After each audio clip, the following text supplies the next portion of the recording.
რა ტიპის საქმესთან გვაქვს საერთოდ საუბარი და ფართო სურათში რას გვეუბნება ამაზეც ვისაუბროთ, მაგრამ დავიწყოთ მაინც კონკრეტულად ამ საქმით. რა არის სარწმუნო თქვენთვის პროკურატურის აი ამ ვერსიაში და რა შეიძლება იყოს აქ манипуляცია? მოგესალმებით. თუ ჩვენ ჩავთვლით სარწმუნოდ იმ მოცემულობას, რასაც პროკურატურა ამბობს. აქედან დასკვნების გაკეთება და ანალიზი ნებისმიერი მიმართულებით, ეს კრიმინალური იქნება, მაკროეკონომიკური იქნება, სანქციების დარღვევების საკითხი, ვინაიდან ნაღდი ფული გადის რუსეთში, როგორც ჩანს, ვინაიდან რუსული რუბლის კონვერტაცია საქართველოში მასობრივად ხდება და ეს არ არის პირველი შემთხვევა. შეგვეძლო რომ გველაპარაკა დიდი ალბათობით, მაგრამ რას ემსახურება ახლა ეს შემოგდებული საქმე, ეს ჩვენ არ ვიცით. თქვენ აბსოლუტურად სწორად გავუსვით ხაზი, რომ 1 წლის წინ დაიწყო ამ საქმის, ასე ვთქვათ, გამოძიება. მთელი ეს 2025 წელი, ანუ 9 თვის განმავლობაში ეს ვალუტის გამოცდელი პუნქტი მუშაობდა და დღეს დააკავეს ეს კაცი, დღეს დახურეს ეს პუნქტი, არავის მის საქმიანობაში ხელი არ შეუშლია. ეთქობა პატიოსანი სიტყვა მისცა, რომ აი მე ჯერ არ შემოვიტანან ან რაღაცა, არადა რისკები ხომ არსებობს, ვინაიდან მას ხომ კავშირები ქონდა და თუ თავად არ მივიდოდა, ასე ვთქვათ, რომელიღაც ბანკში და მოდენა ფულს არ მიიტანდა, მაგრამ უამრავი სხვა კომერციული ბანკია და ამ სქემას სხვას გადააბარებდა. მუშაობდა ეს ჩვეულებრივად, ასე რომ ძალიან ბევრი კითხვის ნიშანი არის ამ, ასე ვთქვათ, ამბავში. ერთ ციტატას შემოვაშველებ ჩვენს მაყურებელს, აი ამ მსჯელობას მოუხდება, ასე ვთქვათ. ადვოკატი ამბობს ასეთ რამეს. ვინაიდან ამ საქმეზე გამოძიება დღეს არ დაწყებულა, 1 წელია მიმდინარეობს, ჩემი დაცვის ქვეშ ყოფის ინტერესი და შეკითხვა გაჩნდა 2024 წლის ოქტომბერში. როგორც გასული 1 წელი ვთანამშრომლობდით, ისე ვითანამშრომლებთო, ამბობს ადვოკატი. უკაცრავად, მაგრამ 2022-დან 24 წლამდე ადამიანი ბანკებში დადის, ფული დააქვს კანონით დადგენილი წესით. ჩვენ ხომ ვამბობთ, რომ ეს ხომ ერთჯერადი აქტი არ იყო? თუ კანონობა იყო, ბანკირი და სახელმწიფო სტრუქტურები რას აკეთებდნენ? ამბობს ადვოკატი და აქვე დასძენს. თუ ვინმე რამე უკანონობას ხედავს ამ კანონში არის ლაფსუსი, ამასთან მოჰქონდა ვიღაცას, რითი უნდა დაიზღვიოს ვალუტის გადამხურდავებელმა თავი, რა ფული მოდის, გამოძიებას ხომ არ ჩაუტარებსო, ამასაც ადვოკატი ამბობს. ესე იგი, ეს რაღაც სიახლეთ, რაც შემოგვასახეს, ეს სულაც არ ყოფილა თურმე სიახლე. 1 წელია ეს ამბავი ქონდა და თანამშრომლობდითო ადვოკატი ეუბნება თქვენთანო პროკურატურას. თანაც მთელი დღე გუშინ იყო საუბარი, რომ შემოიტანეს თურმე 640,000 დოლარი. წარმოგიდგენია საქართველოში დოლარები რომ შემოაქვს ვიღაცას ტომრებით და რაღაც 40,000 ევრო. არავინ არ ამბობდა იმას, რომ რუსულ რუბლებთან მქონდა საქმე. რომ ყოფილიყო ნახსენები რუსული რუბლი, რომ ყოფილიყო რუსეთიდან ლარსიდან შემოტანა, პირდაპირ დგებოდა საკითხი, რომ საქართველო არ ღვევს სანქციებს და ეხმარება რუსეთს ერთ-ერთ ისეთ სფეროში, როგორიც არის ნაღდი უცხოური ვალუტის მიწოდება რუსული, ასე ვთქვათ, ფინანსური სისტემის. ეს დაასახელეს აზერბაიჯანი. გუშინ თქვეს, რომ მოსაზღვრე ქვეყნები, ანუ მრავლობითშიო. დღეს უბრალოდ თქვეს აზერბაიჯანი. მე შემოგვაპარებენ, რომ თურმე რუსეთიც ყოფილა, მაგრამ მნიშვნელობა არ აქვს რუსული ფული, რომელი, ასე ვთქვათ, იმით გზით შემოვა, ლარსიდან შემოვა, თუ აზერბაიჯანის ტერიტორიის გავლით, ეს არის რუსული ფული. სანქციის ერთ-ერთი შემადგენელი ნაწილია დასავლური უცხოური ვალუტის, ევრო, დოლარი იქნება თუ ნებისმიერი ვალუტის მიწოდების აკრძალვა რუსეთისათვის. იყო სერიოზული სავალუტო შიმშილი და ნებისმიერ არხებს ეძებდნენ, რომ რუსული რუბლის კონვერტირება მოეხდინათ და ეს სავალუტო დეფიციტი როგორმე რუსეთში აღმოეფხვრათ სწორედ იმ წლებში 2022-2024. ანუ რუსეთიდან უნდა შემოსულიყო რუბლი და რუსეთში შესულიყო დოლარის სახით. აქ რა დიახ დოლარის სახით. აი ეს საკითხი BBC-ს ერთ-ერთ ჟურნალისტურ გამოძიებაშიც იყო და პირდაპირ იყო მინიშნება და იყო ნახსენები საქართველოს, რომ რუსეთი ეწევა საქართველოს ტერიტორიაზე ევროპული ვალუტის შესყიდვას და გატანას. და მე ახლა მინდა ერთი ინფორმაცია მოგაწოდოთ.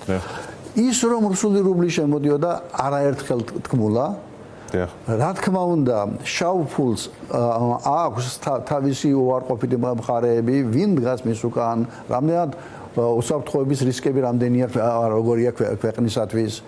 გარდა ამისა, შავი ფულის ტრიალი თავისთავად საერთაშორისო ჩვენი ვალდებულებების დარღვევა, რაც გვაკისრია, მით უმეტეს რუსეთის უკრაინაში აგრესიის შემდეგ, მაგრამ ეს ფული აქ ილექებოდა და ეხლა ეროვნული ბანკი რომ ამბობს რომ 1.3 მილიარდი დოლარით გავზარდეთ რეზერვებიო, როდესაც ექსპორტი მინიმალურად გაიზარდა, იმპორტიც გაიზარდა, სავაჭრო ბალანსის დეფიციტი იგივე დარჩა, ანუ ვალუტა არ შემოსულად, ტურიზმიდან შემოსული ფული ამ რაოდენობის რეზერვების დაგროვების საშუალებას არ მოგცემს და მით უმეტეს გადმორიცხვები, საიდან ეს ფული? ეს არის ტოტალური, ასე ვთქვათ, სქემა და ეს არ არის ერთადერთი სქემა, რომელიც საქართველოში მუშაობს და რომელსაც როგორც ჩანს, ვიღაცები მფარველობენ.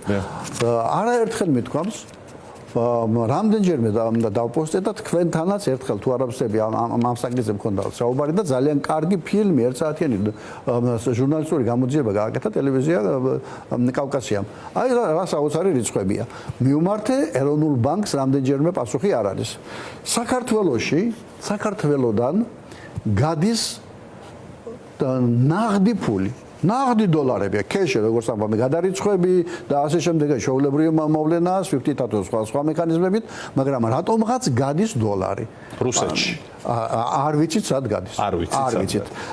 საიდან გადის? აეროპორტებიდან გადის და ასევე სახელმწიფო. ჩვენ ამაზე ვისაუბრეთ, დიახ, შემოდნებით გატანილი ფული. ოღონდ როდესაც გაგაქვს შენ აი ამ შეიძლება გადიოდეს ნებისმიერი მიმართულებით. როდესაც გაგაქვს სამალავებით, ვერასდროს ვერ გაიგებ, ვინაიდან საქართველოში მილიონი ტურისტი შემოდის რუსეთიდან და დაახლოებით მილიონამდე მსუბუქი ავტომობილი კვეთს და შეუძლებელია მისი შემოწმება, მაგრამ აეროპორტში ამას ვერ დამალავ. ამიტომ მოდით ერთ მაგალითს მოგიყვან, მხოლოდ ერთ მაგალითს. თბილისის აეროპორტიდან 220 წელს ნაღდი დოლარები გავიდა 188 მილიონი.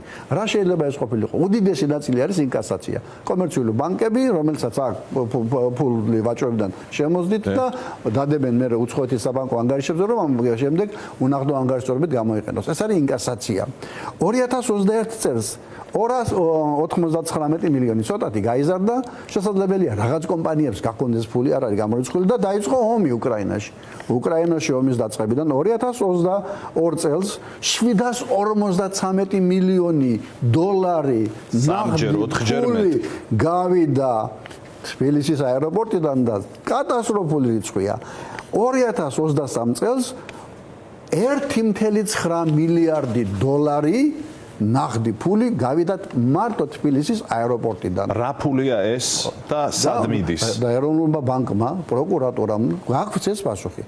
რა ფულია, რომელ ქვეყნებში გავიდა, რომელმა კომპანიებმა ტომრებით გაიტანა, თუ ეს არის კომერციული ბანკების მიერ გატანილი და აქ ინკასაციის ნაწილიც იქნება, აი სწორედ აი ასეთი ფული, რომელიც დაუგროვდა და შეიძლება უცხოეთის საბანკო ასე თქვათ მოკორესპონდენტო ბანკებში გატანა უნდა, მაგრამ დოლარი რატომ არის?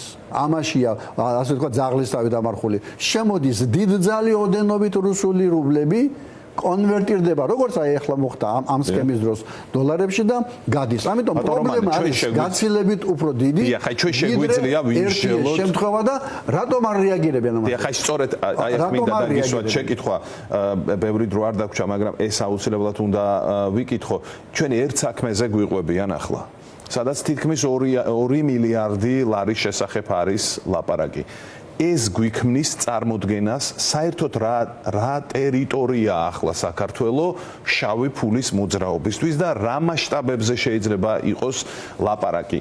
რა ქვეყანა შექმნა ფინანსური თვალსაზრისით ივანიშვილმა განსაკუთრებით უკრაინაში ომის დაწყების შემდეგ და რა ტიპის და რა რაოდენობის ვერ ვიტყვით, მაგრამ მასშტაბზე მაინც რო შეგვიქმნათ წარმოდგენა ამ ერთი კონკრეტული ფაქტიდან გამომდინარე თუნდაც. მასშტაბი თავისთავად ის არის, თუნდაც იგივე როგორ იზრდება ყოველწლიურად მილიარდობით, მაგრამ შემდეგ კი პლან გავს ეროვნული ბანკი, თუნდაც იგივე რეზერვები, რომელიც ძირითადად რუსეთიდან შემოსული შავი ფული და ნაწილობრივ რუსეთის მოქალაქეების მიერ არის შემოტანილი. მასშტაბები არის უდიდესი, მაგრამ ეს ინფორმაცია ოფიციალური ეს ხო არ არის ანალიტიკური ინფორმაცია ჟურნალისტური გამოძიების ან რომელიღაც ექსპერტის მიერ ნათქვამი პროკურატურის მიერ დადასტურებული ოფიციალური ინფორმაცია რომ საქართველოში 700 მილიონი ერთმა ჯიხურმა გაათეთრა ეს არის მსოფლიო მასშტაბის სკანდალური საქმე. ეხლა დავსვათ კითხვა ასე რატომ უღირს ივანიშვილს მithumetes ეს ხომ ქართული ოცნების რეპუტაციასაც რომ ეს თქვას ივანიშვილის რეპუტაციასაც ანგრევს მასშტაბური კორუფციული სქემების ასე თქვათ გამომზეურებას ესე იგი ეს რაღაცისთვის ბატონ რომან მასში სჭირდება და რა არის ეს რაღაც ეს ზიანი პოლიტიკური და რეპუტაციული ზიანი რამ უნდა გადაფაროს რომ ეს თქვას მithumetes ახლა თუ დააკვირდებით, აქ არის საუბარი, რომ ამ რაოდენობის ფული, რომელიც შემოვიდა 700 მილიონი, შემდეგ მოხდა მისი სადღაც, ასე ვთქვათ, ინვესტირება. უძრავ-ქონებაში ალბათ სამშენებლო რაღაც მიმართულებით. სახლები იყიდეს, შეიძლება სხვა რამე. წილები იყიდეს, მაგრამ რა თქმა უნდა, დიდი ნაწილი აგერ აეროპორტის მაგალითია და რა აეროპორტი თუ სამბალავი ქონდა, ისევ გაიტანდნენ რუსეთში და ნაღდი ფული გადიოდა. აი, ახლა უკვე აი ამ ადამიანის მეშვეობით რომელიც აი ამ ჯიხურის მეპატრონე იყო დაერევიან მათ კლიენტურას. ანუ ეს მისი ფული ხო არ არის. აგერ 10%-ის წილი რომელსაც ამ ჯიხურში ქონია, როგორც სიუჟეტიდან ნახეთ, ცხოვრობს ნაკირავ ბინაში. კონვერტაციისთან ფული რომ კეთდებოდა ეს ჯიხური გამოყენებულია ამისთვის. და ეს ჯიხური გამოყენებულია და სულაც არ არის ამ ჯიხურის დაკავებულის და მეორე მოწილეც მდიდარი ადამიანი. რაღაც სქემისთვის არის გამოყენებული და ამას დაასხდნენ.